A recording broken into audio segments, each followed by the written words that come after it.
Hiya, Mike. How are you? I'm good. How are you, Robert? Yeah, fine, thanks. I wanted to talk about the Croydon Supported Self-Employment Academy. Um, Okay.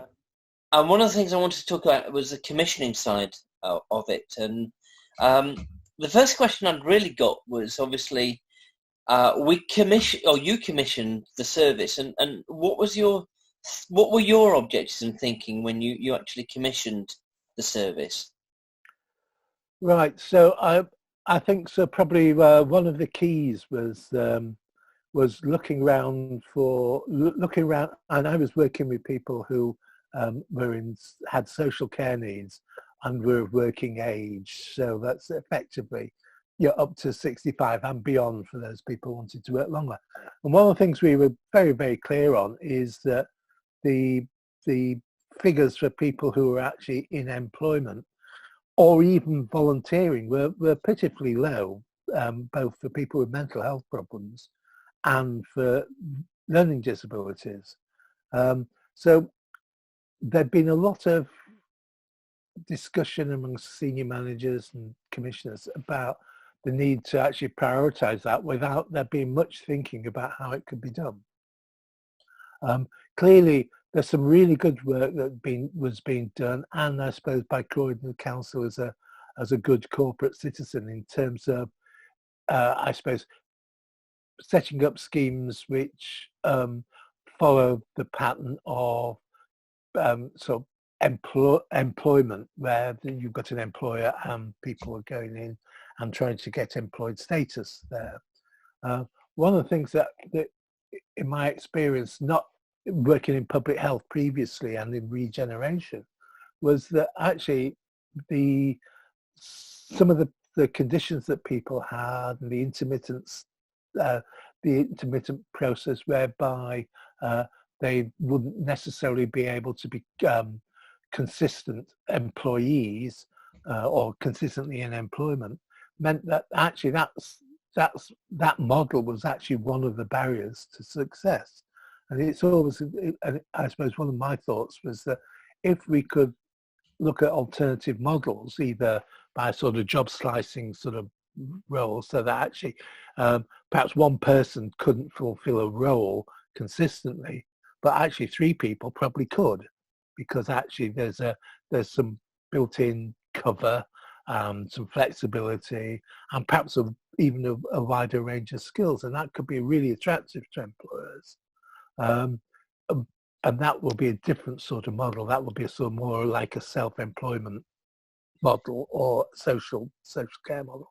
And, Um, and sorry. but so I suppose that was some of my thinking. Is a way of actually trying to widen the offer.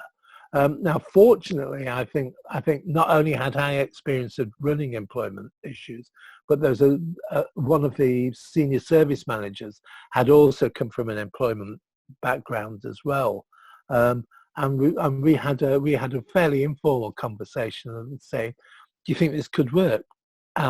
Fortunately, he was in a position because of his budgetary control over direct payments to actually potentially put some money where our mouths were on this one in terms of a trial. When we came, because I remember we put this proposal together, and I'd met with a colleague of yours in the council, Emma Shepherd, who Hmm. helped me drive this forward. And we'd looked at this, and we felt it could work if we partnered with another agency that could do the teaching. And we came together, and we'd had numerous meetings with the council. Um, what made you think that this might work? Because we gave you no promises. It was just a little bit of me saying, in my gut, I felt that if we actually had a supported self-employment, that the model could work. What made you believe in us? Um, so I'd not come across you guys at this stage. So I had I spoke to Emma as part of the floating the ideas around in the council, and a couple of other colleagues, and I suppose it's one of those things when you Simon Wadsworth, who's the senior manager, and I, so we wanted, it sounded like we'd hit on something, but we didn't know if there was anything out there. And I suppose it was talking to Emma, and Emma says, "Oh, I know exactly the people that you need to talk to," and there's a link into the base. So in actual fact, one of the first things we got was I suppose the one thing that commissioners need to know is, even if they're going to do something unusual, they're not actually going to be the people that are doing it for the first time. And so it was sort of reassuring to us that there was something out there. There were people that were doing it. There was some literature around it. It wasn't a completely original model. Although it was in effect employment, because there was very few people. You were right, there were many good supported employment models, Croydon Council having one themselves. But the self-employment was very new, and I think this was a bit that we hadn't tested ourselves, and we were wanting to test, and that's where the programme had come up, where we'd looked and said we wanted to try and test this, but it would never got off the ground as if you hadn't have turned around and said there is potentially a way of funding this, which is, let's do the pilot. And I was going to say, I think the thing where we were startlingly original, also slightly worryingly original in this, was the idea of actually addressing some of the problems that we got with a poor take-up of direct payments, but also understanding that actually one of the reasons that direct payments at that stage weren't working great is the focus was purely on domiciliary care. It was on personal care. It was on personal assistance. Yet actually one of the needs that we were regularly identifying was the need to have meaningful activity during the day and pointing in the direction of employment. And there was I didn't see, and I couldn't find any real model for fighting, what's the best way of putting it, of actually bringing employment into direct payments. Most people on direct payments would employ relatives, or maybe an agency, but actually the support that people need to get from a situation of being with workless, and potentially being workless from adolescence, is that you actually need a whole load of skills. You need people with knowledge. You need people with ins, so that they can help you get a start on it. And that's not something you can get either from a friend or from your relatives. So the biggest gap in social care needs for people who are of working age and relatively young in working age is actually the support they need for employment to get into employment. And actually there was no obvious model for using direct payments, but talking about how we could do it, it came up with two things: quite a simple idea, and also the principle of direct payments was already there. There was a budget for it. It was a budget that was held by two senior managers who were closely involved in discussing the scheme.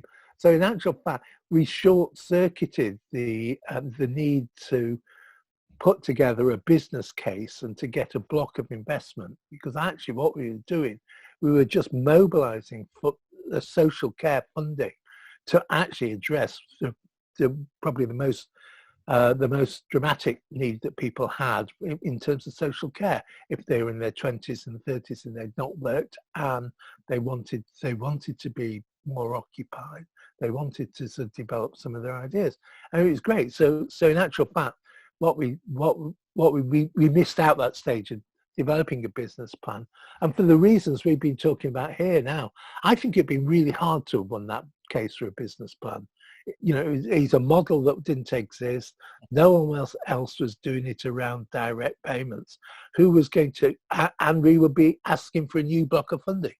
Could you explain to people, some people won't know what direct payments are, and me as a provider, I'm quite used to having sort of block grants, and it was very, very different. But can you just briefly explain what direct payments are for people who are not aware? Briefly, I don't know. I can have a bash.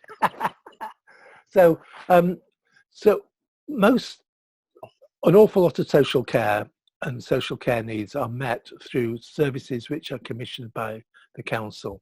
So we enter into a contract and get someone to either come into your own home and provide care, or we pay for you to go to places, and the relationship there is one of the council needs assessment being done by social workers, the right sort of place being identified, an agreement to fund it, and then that funding goes through.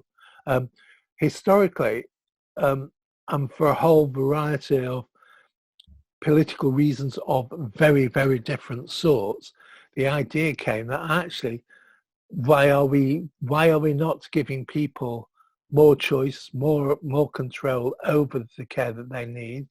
About 20 years ago, the idea was developed and launched in a number of areas to actually say,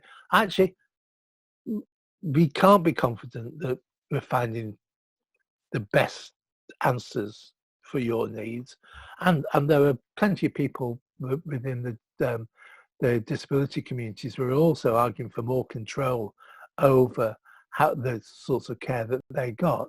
And so there was this, I suppose, a collision of two sets of ideas, one which was about sort of being more entrepreneurial in our approach. Another one was actually about being less controlling and giving people more control over their own lives.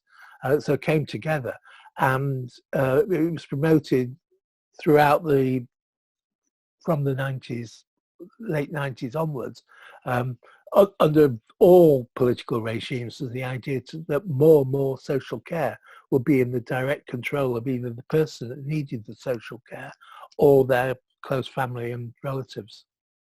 And so the assessment is the assessment of need stays the same, but instead of going out and buying the care that meets that need, we give the person and their family and their closest carers the money and the control over where they buy it from. For me, it was quite scary, because we suddenly had a system of being able to have £2,000 per candidate that we would split between ourselves and Tree Shepherd. Doing the splitting, that wasn't a problem, and doing that side wasn't a problem. The scary and the hard part for us was of having to recruit and having to use the system. From my point of view, the system has always been the slight problem, in the fact that it seems to be described as simple and not too much of a problem, but the reality for many of the candidates is they found it very hard to get any information. And in fact, we had one system where we had one person with visual impairment who, although he would have had to wait 6 months for the council to come around to have someone help him fill the form in. So we helped him fill the form. But I think some of the positive sides is it allowed us to be innovative. I think where we felt we would never get this off the ground without direct payments or a form of funding that was different. And it does feel like it's fair that you're being charged for a service that's how much it would normally cost. Yeah, I think the other thing that was quite unusual is that we used some models of direct care or direct payments, which Croydon wasn't used to using at that stage. So the idea of effectively several people coming together and sharing their direct payments in order to get a service, and so that helped us get round the whole business planning, business case, and probably the crippling decision-making process, which was eventually not happening.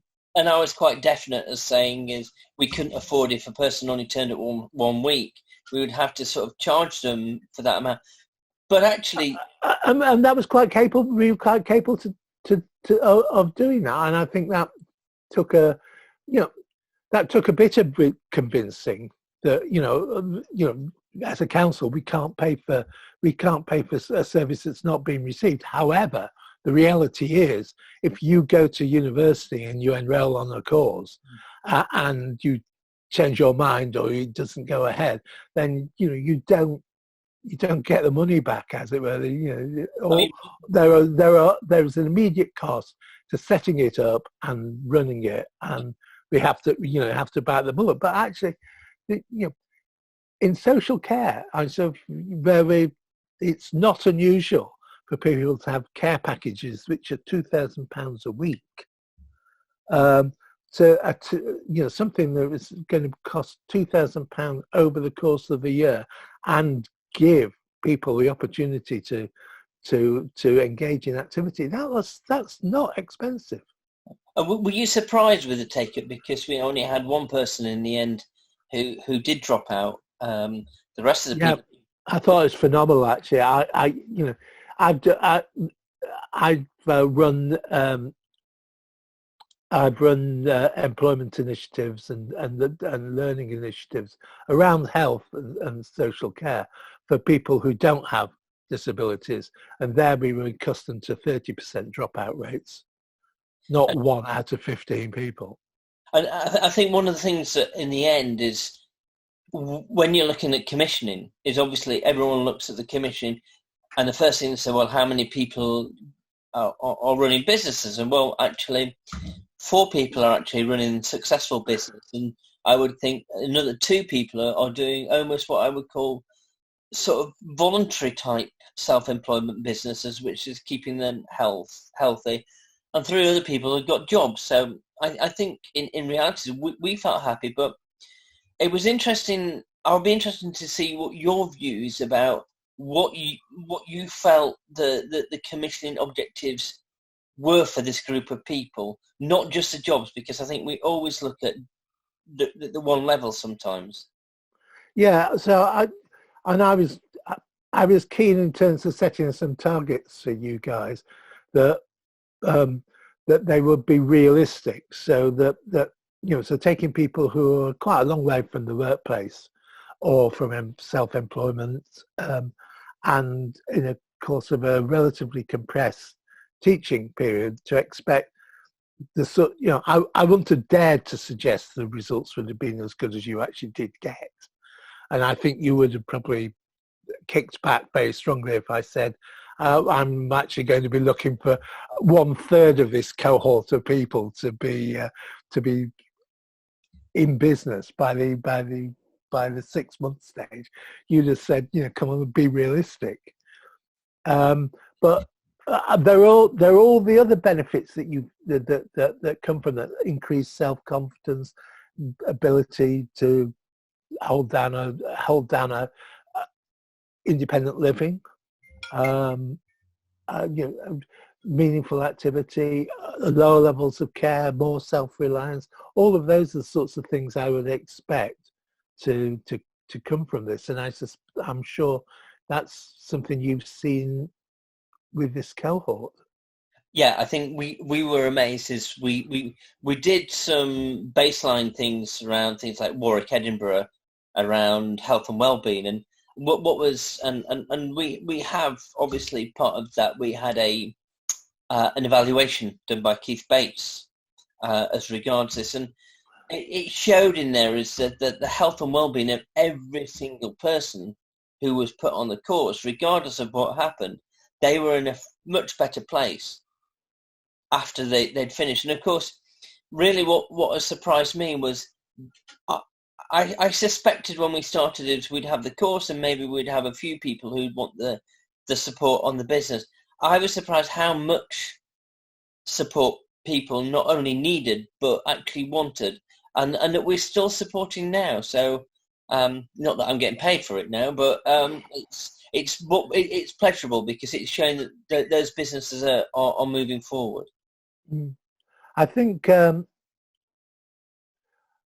I think it's going to be really interesting so going forwards, not and especially after COVID-19. I think the days when care homes are used routinely to provide long-term accommodation for people with mental health problems and with learning disabilities are over. I don't think. I think the disadvantage of this that sort of industrialization of social care is going to be almost overwhelming at the end of this, and actually linking to people living more independently. It's going to have to be that's going to have to be the future of care, and that should give people the flexibility to be able to look at employment. But if you think about it, someone under 65. And 65 is just a random date now, So, but someone under 65 going into a care home after 12 months, suddenly being down to £24 a week personal expenses as the only case. There's absolutely no incentive for people to get part-time employment in that situation. No incentive for them to earn money, no freedom, and actually it's a very restricted practice, and in a situation where we've now seen large, significant amounts of health problems as a result of people being locked down in that sort of environment, I think people have got to have homes of their own.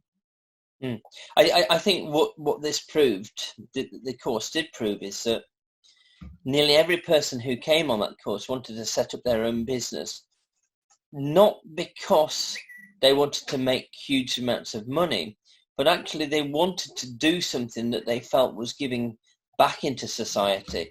And I think that was the biggest driver, that every single person who came on that course, they wanted to run their own business because they wanted to be an entrepreneur. They had that tremendous entrepreneur spirit. When we first started it, they all talked about their disability, and there was a big conversation about that.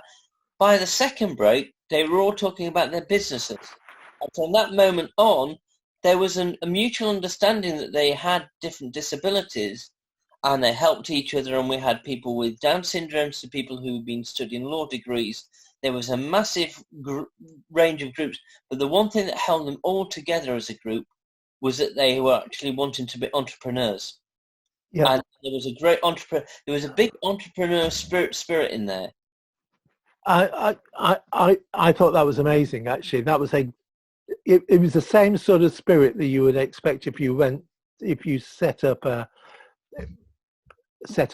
new business startup sort of program. It's the same frame of mind. It was the same seriousness about the intent. I suppose that's the other thing just to reflect on as we come out of the life-changing experience which has been locked down. And that, which is actually the commercial opportunities are going that exist for doing more business online, and the move away from the conventional workplace where everyone comes together, does the business, and then goes home. Very interesting. That's going to be so interesting, really, and I think for programs like yours. In the new cohort we have one of the people who is doing okay because they want to be a virtual administrator, and actually it's a perfect time to launch her business because there is a need for people with virtual administration. So I do think they are the new cohort are working during this COVID-19, and they're adapting their businesses, and they've been equally as successful. We did it on a smaller group this time of 5 people, but again, 4 of them are still doing their own business, and one person has started looking for a job instead because they felt that was what they needed to do. So it's been equally as successful. I think from my point of view as the recipient of this funding, is that the one area that is the worry is that in a way I would almost like the block grant gives you security as a chief executive of an organisation. The cash flow can be the worrying aspect, is when you're trying to start a course on a time, and for instance you've got a maybe October the 15th, but by October the 10th, you've got only 1 out of the 15 people actually approved for direct payments. That makes it very hard. And I think going forward, I think there probably needs to be some sort of approved system of saying this is the course and maybe there's a payback or not, or some system that makes it more viable for the service to actually make sure that happens. I don't know how that could happen, but it makes it very hard sometimes to be doing it, and there's a lot of admin work involved. Yeah, I think that's right, but I think you made an important initial point there, which is that, you know, if the model is between an entrepreneurial model as a pay-as-you-go sort of model, or the block grants, then actually the block grants has always had a huge vulnerability that if the wind changes direction, there's a pandemic, or if there's a change of council, then in actual fact the vulnerability is high, and you can lose all the funding. Yeah. Whereas actually one of the things I would certainly say, not against the entrepreneurial side of it. It's maybe just getting the. Well, I was going on to say that I think that's true. That actually, I think there needs to be some understanding that there is a vulnerability, that cash flow is going to be an issue. That means being paid promptly and on time is absolutely crucial, and I know a lot of local authorities have struggled with that sort of model, and that's absolutely the case. Also, I think, and I don't know how it's going, but I think the idea of a rolling program rather than as we're doing it in almost like terms or set periods might be a more useful we model. Turn the model around now so that it's 5 people. Obviously, we've been affected by COVID because we're going to have to start the new cohort. Trying to recruit the new cohort is virtually impossible at the minute, but we're hoping to do that through Zoom. We're hoping to start in June with a new cohort. We're hoping not to have to do it through webinar and Zoom, because we feel that one of the biggest plus points of the course was the fact, to begin with, is everyone's in the same room together.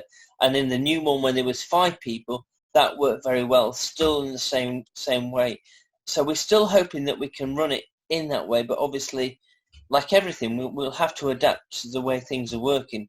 But I think you should be proud that it's still going, and we're still getting people into self-employment in Croydon, and still one of the first boroughs to actually really sort of get people with disabilities who want to set up their own businesses into self-employment.